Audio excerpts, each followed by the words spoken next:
All right, Shalom, Shalom.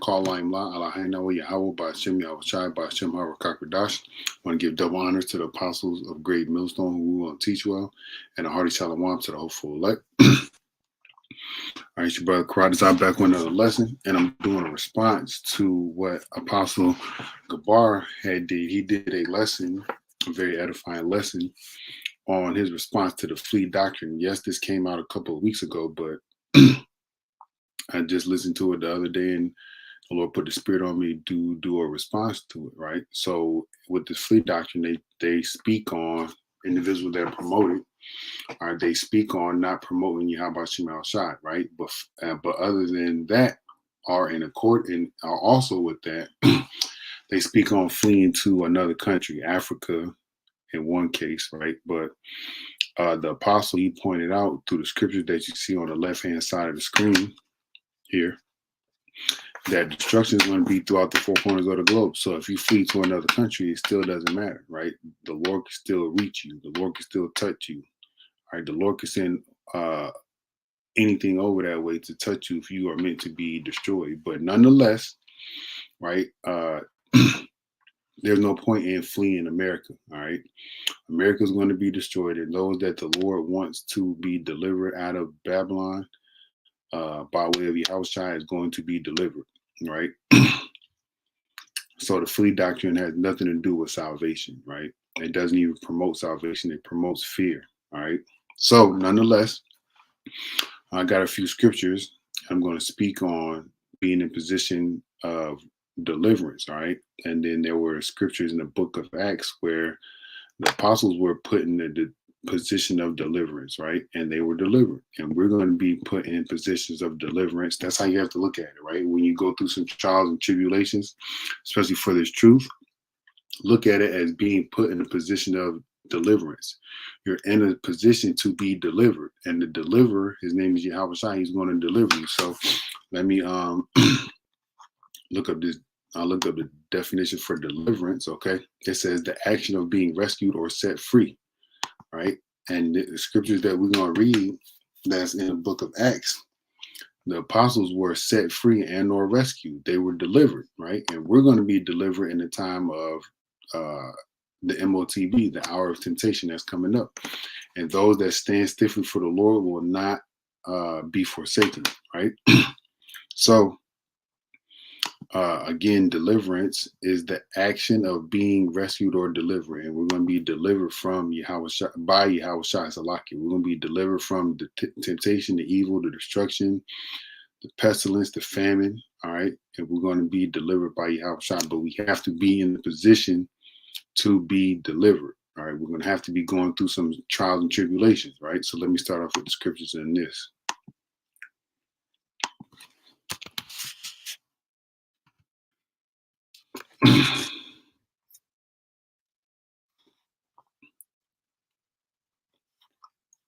14. This is Acts 14 and 22, confirming the souls of the disciples and exhorting them to continue in the faith, that we must through much tribulation enter into the kingdom of Yahweh. So let's look at this word tribulation right quick.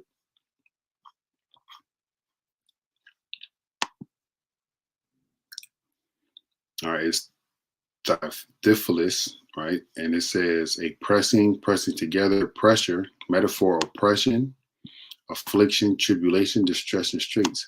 So all these words right here are positions of deliverance, okay? You have to look at it like this. You have to look at it from a different perspective instead of looking at the definition and saying, oh, this is going to be hard times. Yeah, it's going to be hard times, but also they are going to be positions of deliverance, okay? These are positions of deliverance, all right? Again, I'm going to say it. Oppression, affliction, tribulation, distress, and straits are positions of deliverance. So you get put in one of these positions of affliction, tribulation, distress, straits, you have to say, okay, the Lord is putting me in this position of deliverance because he's going to deliver me, all right? Here you got persecution, anguish, trouble, all right? Jacob's trouble is coming.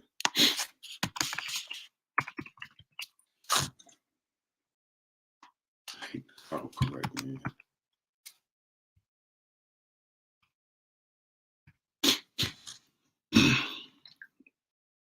Jeremiah 30:7. Alas, for the day is great, so that none is like it. Even it is even the time of Jacob's trouble, but he shall be saved out of it. So in order to be delivered out of Jacob's trouble, you have to be in some type of trouble. So the scripture right here is telling us that Jacob, all right, the elect of Jacob, all right, is going to be delivered out of the position of trouble, but you still must look at it as a position of deliverance. There's trouble, right?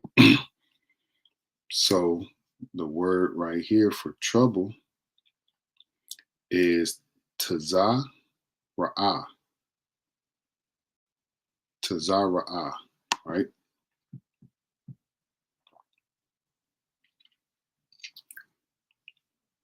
It says straits, distress, trouble, all right? Adversity, an adversary, a person, all right? Adversity, affliction, anguish, distress, tribulation, trouble.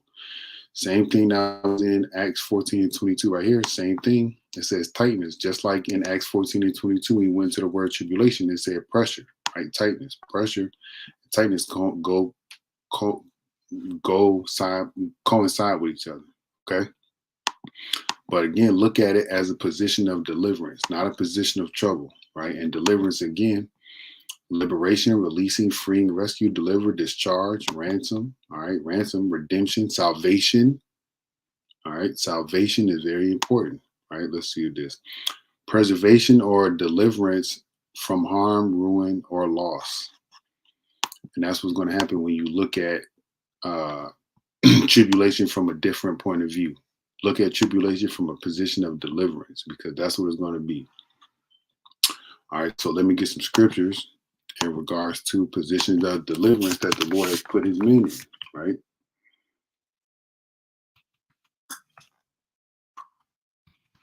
This is Acts chapter 5. And we're going to be in the same types of positions that the Lord's men have been in prior to us, right? It is all for preaching his word, right?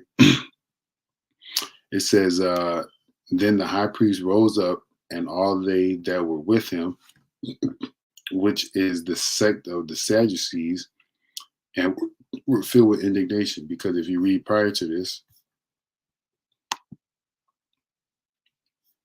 think it's prior to this. No, it's not. It's within this chapter, right? Nobody wanted the word of Yahushua to be preached, right? Because it was changing how people acted and conducted themselves. They started to believe in the word, right? Which we are commanded to believe in. Right? So here's the position of deliverance they're about to be put in, right? And laid their hands on the apostles and put them in the common prison. But the angel of Yahweh, Yahweh Shema Shai, by night opened the prison doors and brought them forth and said, go, stand and speak in the temple to all the people the words of this life. So the position of deliverance was that they were put in prison. And the actual physical deliverance, the action of deliverance, the action of, an action is something that has to be done. It's a physical thing of being rescued and set free was done by an angel. Not only in this case, but in another case we're going to get. But you may be put in prison for preaching this gospel, right? For the things that you have put on the internet, speaking against America, right? Not taking the MOTB, all right? Not conforming to this beast system. You may be thrown into prison, all right? But remember, it's a position of deliverance, okay? So don't worry, don't be afraid, don't be none of that nonsense, okay? It's a position of deliverance, all right? Verse 21. And when they had heard that, they entered into the temple early in the morning and taught. But the high priest came, and they that were with him, and called the council together and all the senate of the children of Israel, and sent to the prison to have them brought. But when the officers came and found them not in the prison, they returned and told, saying, the prison truly we found shut with all safety, and the doors kept standing without before the and the keeper standing without before the doors, but when we had opened, we found no man within. All right. That's a miracle that the Lord allowed men to be blind to other men basically walking out of the front door of the prison, because that's what happened, right? Now, when the high priest and the chief and the captains of the temple and the chief priests heard these things, they doubted of them whereunto this would grow. Then came one and told them, saying, Behold, the men whom you put in prison are standing in the temple and teaching the people. Bam, right? A position of deliverance. They were put in jail, but then the Lord sent the angel to deliver them out of the jail, right? So remember, we have to remember this. Oh, shoot.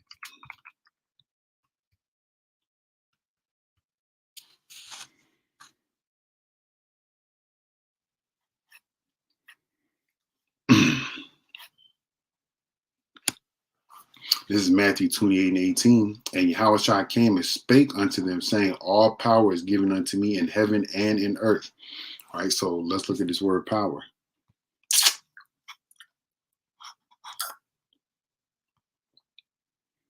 The word is exousia, right? And it's here power, power of choice, liberty of doing as one pleases. All right, physical and mental power. All right, the power of authority, influence, and right of privilege, right? The Lord has the power of authority, right? The power of rule or government, the power of him whose will and commands must be submitted to by others and obeyed, right? That's all that signifies the ability, all right, that Yahushua has. All right, universally, authority over mankind. All right. The Lord has authority over everything. All right, over everything, every decision. He sends the influence for people to do something and to not happen, right? Remember that. Because you're gonna have to keep that in mind when you're in a position of deliverance, right? That means when you're in some type of straits, trouble, pressing together, difficulty, all right, adversity. Remember, you are in a position of deliverance to be rescued or set free. All right, so remember that the Lord has all power, authority over everything in the universe, in heaven and in earth. All right, so let's go to the next situation in Acts, the 12th chapter. All right, Peter's arrest and deliverance. All right, the deliverance came from the arrest. The position of deliverance was the arrest, and the deliverance was from the position of deliverance was from, which is the arrest, if that makes sense, right? This is Acts 12:1. Now about that time, Herod the king stretched forth his hand to vex certain of the church, and he killed James, the brother of John, with the sword. And because he saw it pleased the Jews, he proceeded further to take Peter also. Then were the days of unleavened bread, so within the time of the Passover. And when he had apprehended him, he put him in prison and delivered him to 4 quaternions of soldiers to keep him, intending after the Passover. Pesach is not Easter, right? Let's look at this word here. Goddamn devils, man. All right, look at that. It says Pesach.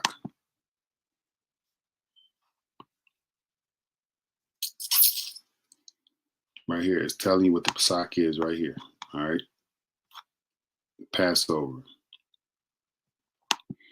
All right, but intending after the Pesach to bring him forth to the people. Peter therefore was kept in prison, but prayer, look, he was in a position of deliverance. This trouble, this distress, this tribulation, but prayer was made without ceasing of the church unto Yahweh for him, right? And we're gonna see how powerful prayer is, okay? Because the Lord answers prayers. Don't think that he don't. And when Herod would have brought him forth the same night, Peter was sleeping. Here goes the act of deliverance right here, right? He's already in the position of deliverance in the prison, right? The same night, Peter was sleeping between two soldiers bound with two chains, and the keepers before the door kept the prison. So he's heavily guarded. And behold, the angel of Yahweh Shem Al Shai came upon him and light shined in the prison. So you got four guards, and this bright light shines in the prison, and Peter's the only one to see it, right? And he smote Peter on the side and raised him up, saying, "Arise up quickly."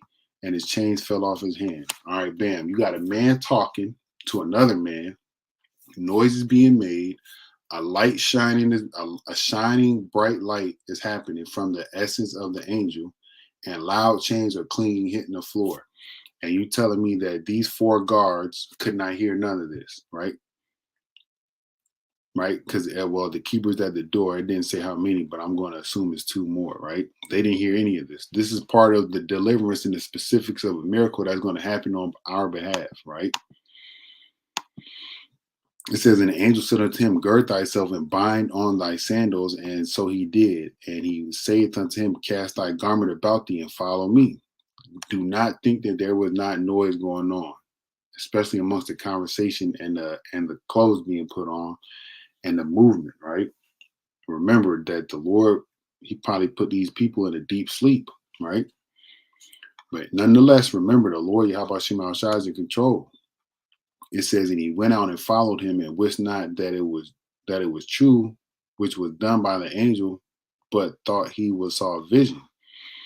When they were past the first and second ward, they came unto an iron gate that leadeth unto the city, which opened to them of his own accord, and they went out and passed on through one street, and forthwith the angel departed from him. Bam, act of deliverance. All right, the Lord sent the angel to deliver Peter past the guards through some wards of the prison and down the street, opening an iron gate, I'm sure, which was probably loud and rusty, right? And down the street, and deliverance, man. All right, Peter was in a position of deliverance, just as we're going to be in positions of deliverance, man. Okay. All right, this is going to be my closing precept, going back to solidify that the Lord is in power. All right. And all we got to do is trust in him when we're in the position of deliverance. I got two more precepts. All right. This is Psalms 34:14. But I trusted in thee, O Yahweh Shem Al Shai. I said, thou art my power. And the Lord is our power. Yahweh Shem Al Shai is our power, the power of the Israelites. Okay. Verse 15. My times are in thine hand. Right. Deliver me from the hand of mine enemies and from them that persecute me. Was not the apostles persecuted? Did not the Lord deliver them? The Lord did deliver them. The Lord's going to put us in positions of deliverance. Then the Lord's going to deliver us. Okay, let's look at this word, time, my times. And the word is aitha. This is the I in the Syrian Hebrew. Okay, that's I. And this is tha. This is the last letter of the Syrian Hebrew. Tha. So aitha is the word, right? It says time of an event, time, experiences, fortunes, occurrences, or occasions, right? So our experiences in life, the things that happen to us, good or bad, are in the hands of the Lord. So when we are in times of deliverance, in positions of deliverance, okay, whether it be prison, maybe getting your head chopped off, possibly torture, whatever the case may be, know that it's a position of deliverance, okay? Know that, all right? And know that the time, the experience, or the fortune, or the occurrence, or the occasion is in the hands of Yahweh Shem Al Shai, going back to Matthew 28:18, right? So this is one of my favorite precepts. This is Psalms 50 and 15. And call upon me in the day of trouble, right? This is our way out. And when we get into the position of deliverance, i.e. trouble, right? What do we do? What do we call upon Yahweh Shem Al Shai, right? I will deliver thee and thou shalt glorify me. Just as an example of what we read in Acts 12, prayer was made for Peter while he was in the prison. And the Lord heard the prayers of the people of the church, and he delivered Peter. Just as when brothers pray for brothers in the times of destruction and trouble and pestilence and famine, the Lord's going to deliver us, man. So keep the faith, man. Keep the faith. This is an exhortation to keep the faith. All right. Because when we get put in a position of deliverance, i.e., trouble, look at it as a position of deliverance, man. All right. The Lord's going to deliver us. Call Laim La Alahaina Yahweh Bashim Yahushai Bashim Harakakadash. Want to give double honors to the apostles of Great Millstone who will teach well. Want to give a hearty shalom to the whole full Kwam Yasharala Mawaf Lava Ball. But Al Mahar Alawanya Yahushai Shalom.